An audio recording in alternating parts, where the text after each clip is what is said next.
Welcome to day 11, Observing the Ego 101.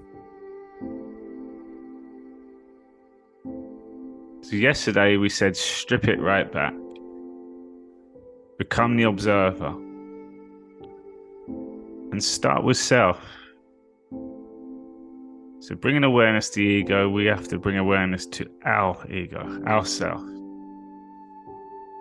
And if we strip it right back and take ourselves to conversations, the breath,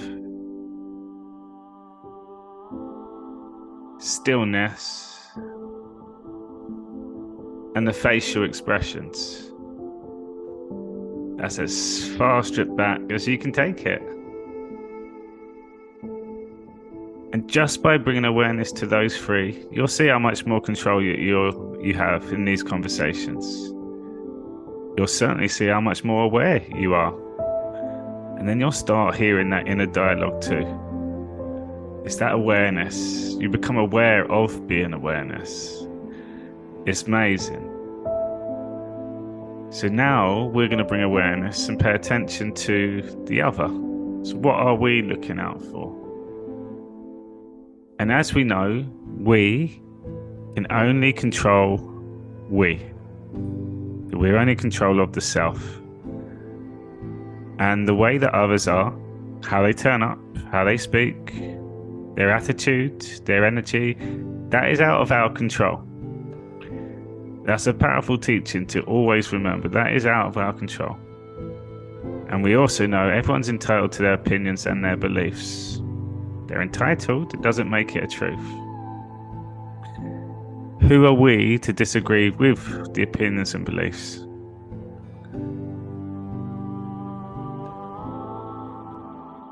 Everyone's entitled to them, so that's just something to have as a foundation. However, that's a good thing.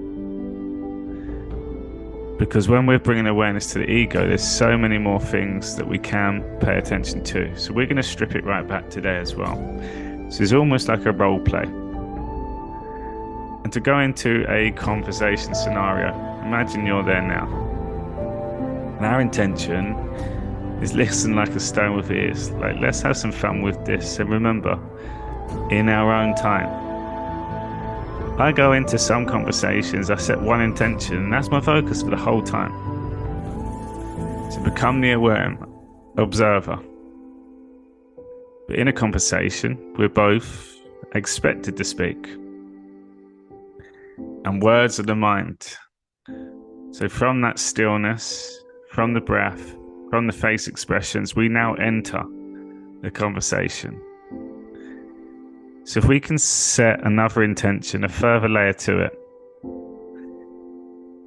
and also be curious about the person that you are speaking with, be curious to find out more. And what I've come to realize in life, that we rarely have people that listen to us. When we're speaking, fully there listening. No judgment, curious, intrigued, excited, you're just vibing. And I always go in with this approach now. I love to listen. I'm good at listening.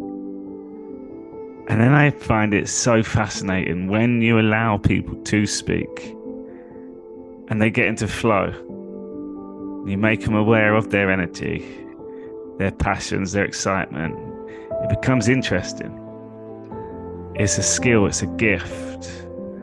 And again, it's another gift that's given to us in this life. Because the more we get into these conversations, the more we get to ask questions. We strip it back for ourselves. We then learn about life. And in that process, the mirror comes up for us too. If we're connecting from the level of the soul, our role is to keep it at the soul, keep it at the truth. So opinions and beliefs are all from the mind. So many different interpretations of the mind, so many stories, so many ways of saying something. Just the mind is so complex. Soul's a feeling. always come to the soul. And this is the beauty of it. We start with a foundation, and then we start mastering that. It's the soul. It's the truth. Life is that quest for meaning. So when we start from our truth, then the meaning comes in abundance. And that clarity, that comes from within. That understanding, that comes from within. That explanation, that comes from your experience. You put it into your own words because it was your own experience. It was your own feelings. And this is the taking ownership. It is everything that takes place within our life. It's determined by us. It's examined by us. It's enjoyed by us.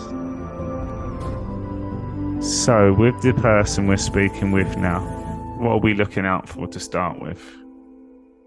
So let's make things quite easy. Let's use a mirror. So what are we paying attention to first? Our breath, stillness, and face expressions.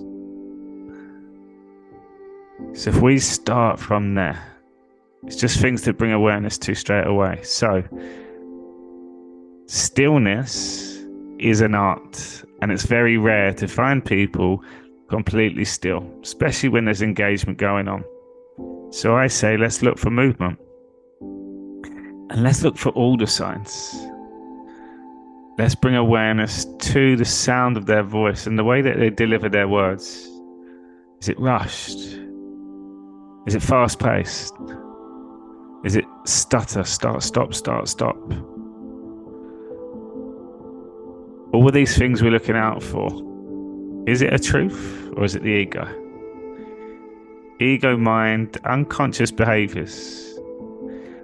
When we're bringing awareness to other people, you'll see everyone goes into a loop. Storytelling the same story, the same emotions.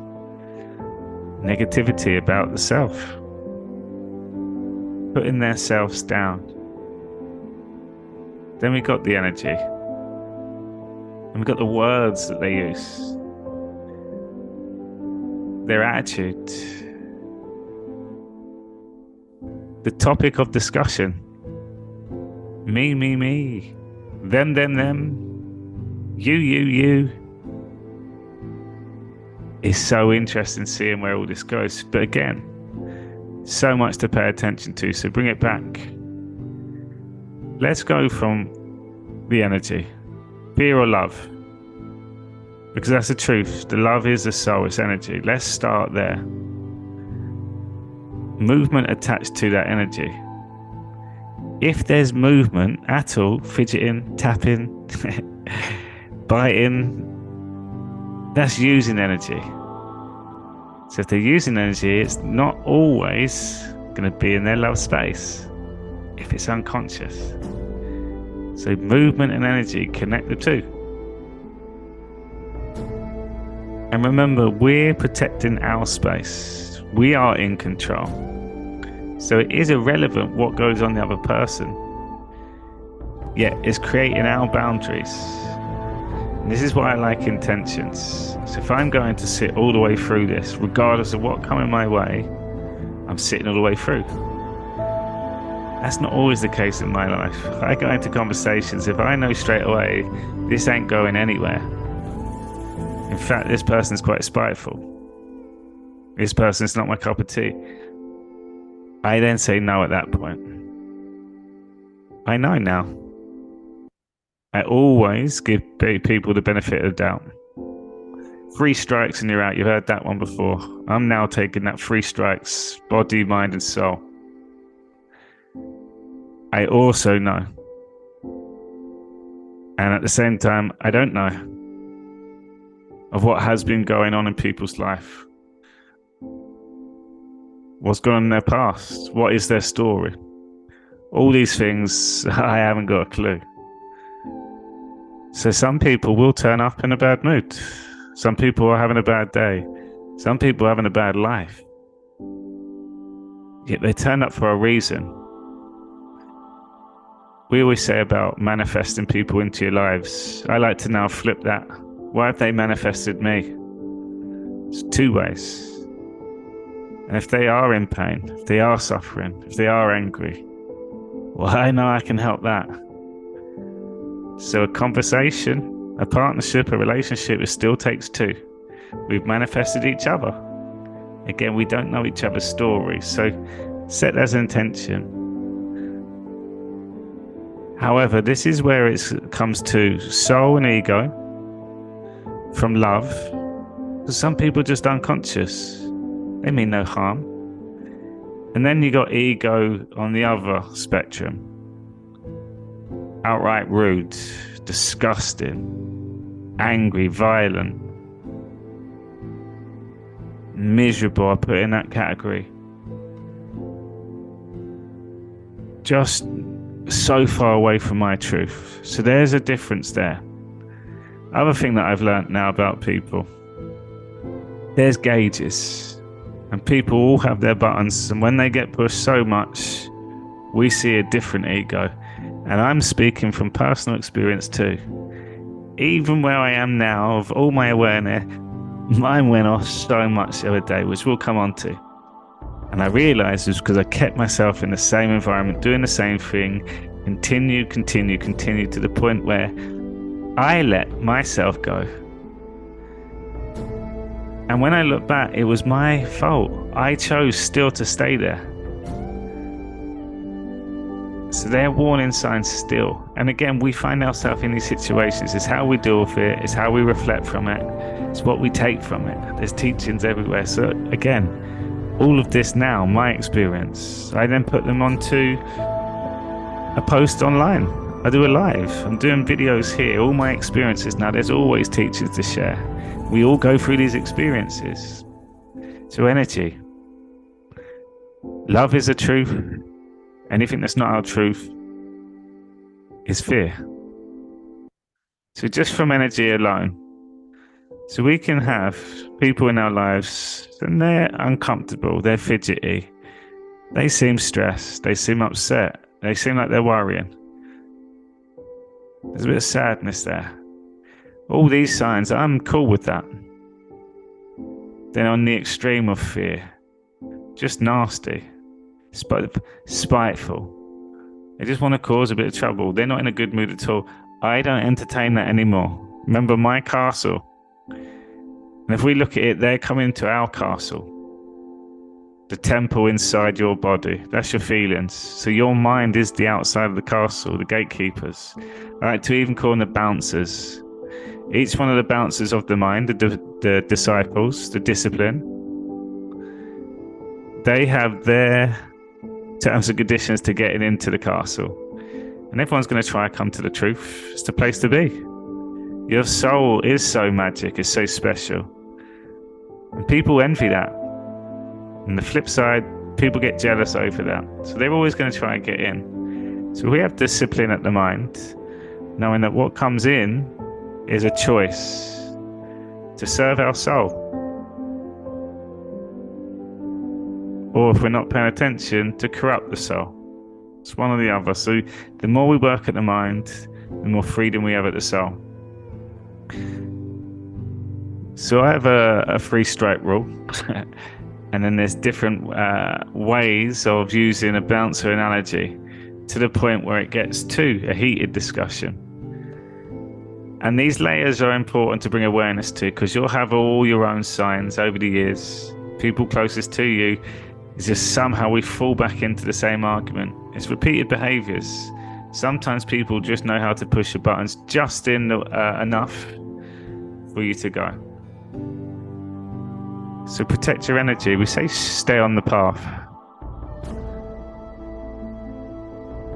Stay in your truth.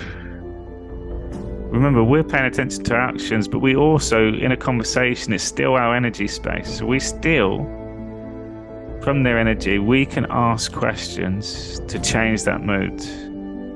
I like to call it the conductor. So once you notice there is ego, it's unconscious, and you notice it a bit, asking questions, especially forward-facing questions, meaningful questions, questions that you know excite them. It's their interest, and you keep throwing questions back. Whilst we're learning this, throwing the questions back, it's all about them. And whilst we're monitoring them, it's reflecting back on us. And our ego will go off at times. However, because the attention's on them, they've got the ball. We can take time to process our reactions. And there's teachings everywhere within this. So movement, unconscious behavior, it's just things to pay attention to. Then the energy. Have your boundaries. And some people, they snap, red mist instantly. So when I was listening like a stone with ears and I'm on this journey, I really saw it in action where I left the room after, and it was like a moment, a defining moment. I've shared this story many times before.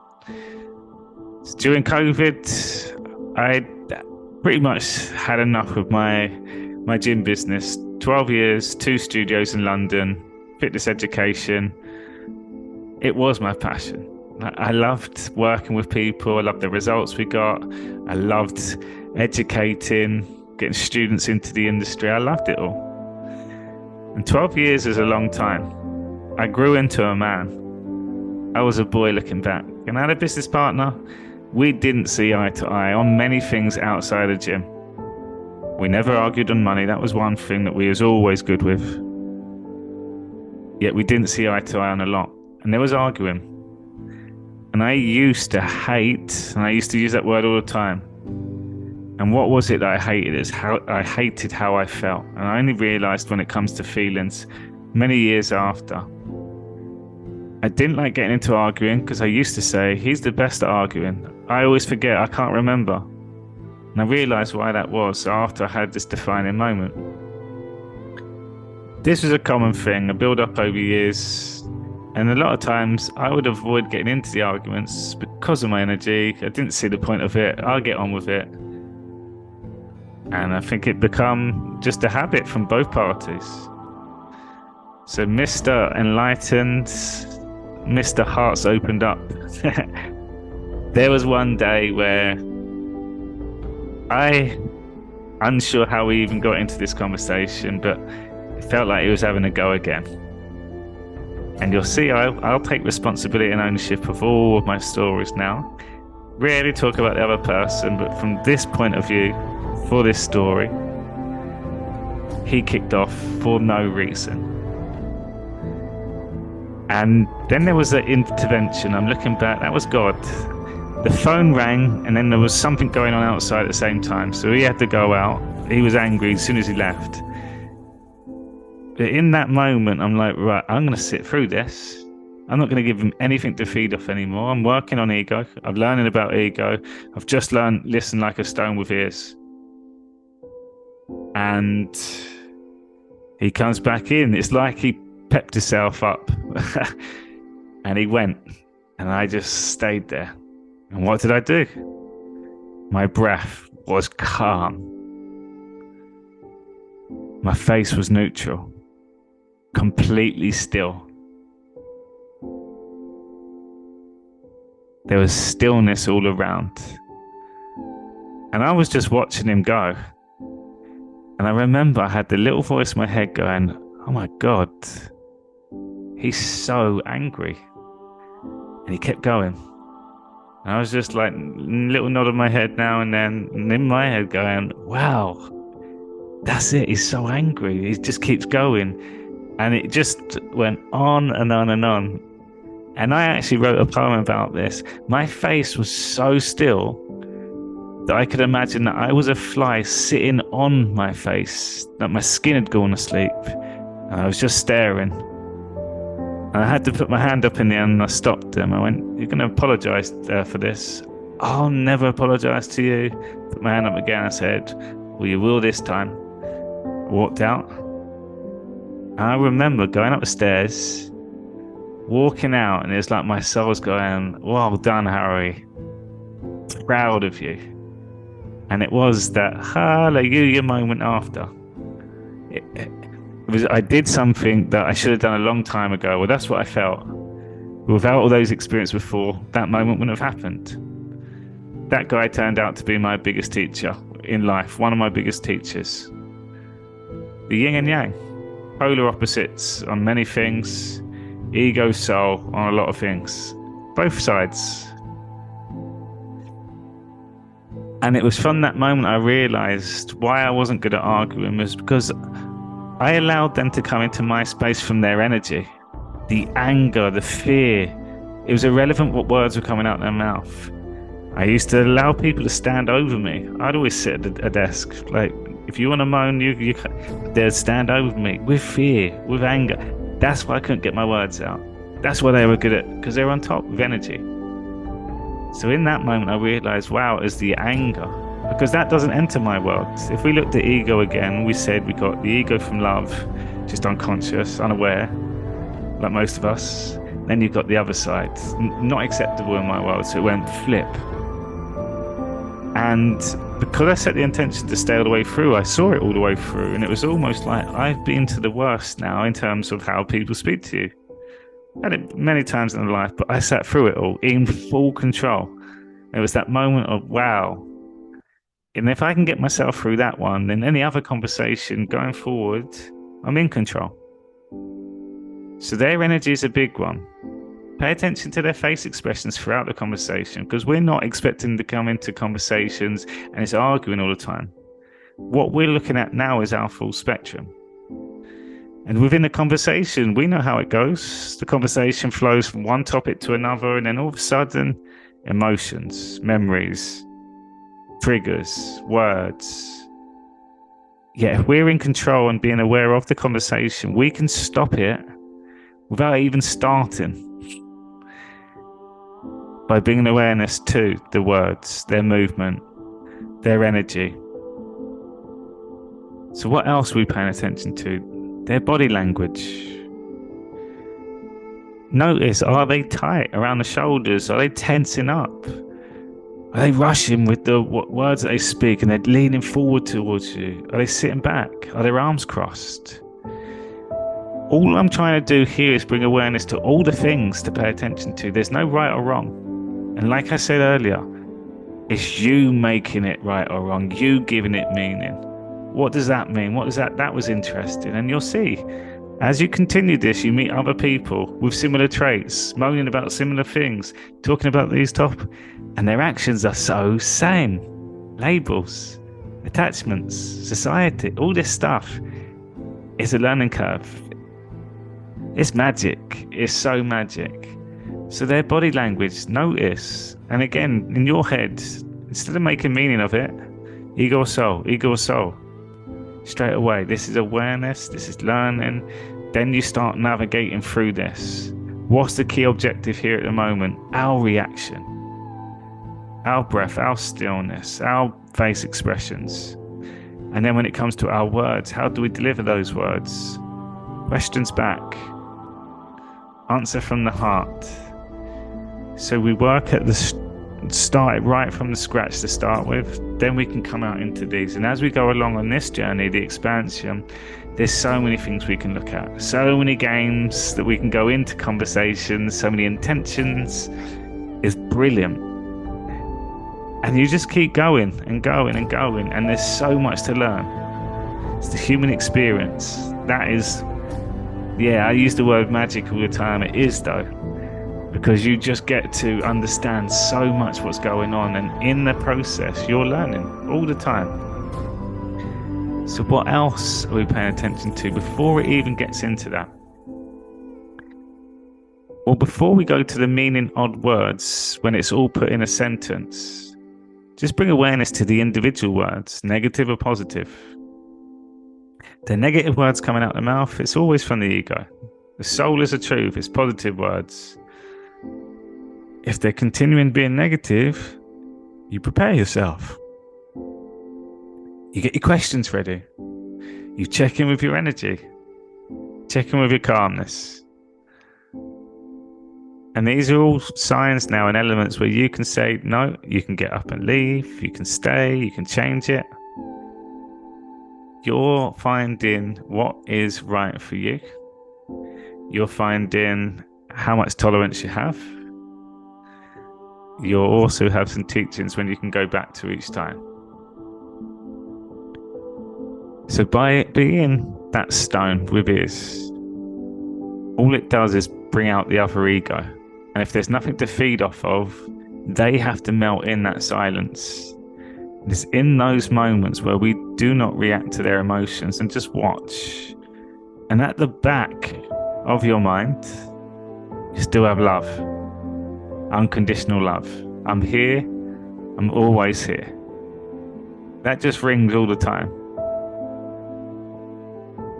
Because some magical things will take place within these conversations, a complete shift, a realization. One question can change everything. And one outburst could be so pinnacle for you going forward. That one horrible moment, that terrible argument, look what it did after. Everything changes after going forward. So, conversation going into one coming up. And these are things to bring awareness to, things to work at. Every day's a new day. So let's mirror it back to them. Let's pay attention. It's almost like you're doing a report on the conversation. What did you notice? Where did the conversation go to? How did you feel? Was there any triggers that come up for you during that time? The people, the individual people you're speaking to, are they serving you? Is this repeated? Are these ones off? Are there certain things that you notice now that triggers them so much? What brings them joy? All these things will equip you to excel even more on this journey. When you start bringing awareness to the other, you soon realize the unconscious behaviors. You'll soon see who's genuinely interested in you. Who's about self? Who's about others? Or who's having a conversation?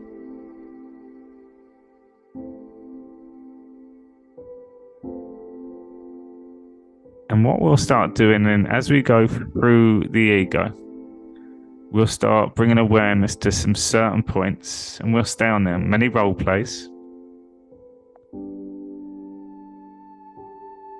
And then as you hear the words, see if you can take yourself back to a moment, or just visualize you in that situation. There may be someone in your life that this is perfect for you. Maybe not now, we need to work at it, but this is where we want to get to. We're bringing awareness of our own reactions. We're then bringing awareness of the ego at the most simplest form, right at the start. Because if we catch it then it's irrelevant with all the other things that come after, because we caught that part. We set placement, we set our boundaries, we protected our energy. If you're disciplined on that part, watch how most people that come into your life then, because what you put out comes back, will be the right people. The conversations you will have will be flowing because you're getting good at protecting your energy. Your energy is on point, so it's going out all the time. And be open to receive, because people will come into your life. So many people. It's just changing what we know as normal.